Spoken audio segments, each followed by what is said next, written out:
In this next clip, I'm going to show you what our next step is in varnishing it. But before we do that, I want to show you how it's turned out so far. Now you want to remember that your plugs would also be plated to match your plate.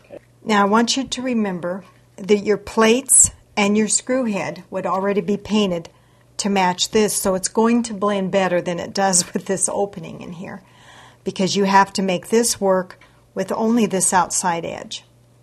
So at this point to varnish, you would need to remove this very carefully, and some of the paint might come off of the screw head, and you would have to touch that up later. But now you would remove the plate to varnish it, because your granite will already have a sealer on it when you are getting ready to paint, and you don't really want the varnish on there because it will adhere this to here and make it harder if you ever need to remove it.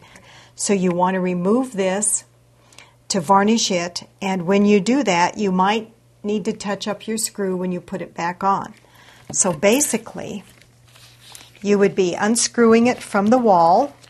With me, I'm just going to take it off of here. And this is where you would clean up your granite. And since it's water-based, that's very simple. Just take a wet paper towel, wash all of the paint off that you got on when you painted the edge. And now we're ready for our next step, in which we will start to varnish it. And we varnish it with a water base gloss varnish so that it will match the sheen on your granite.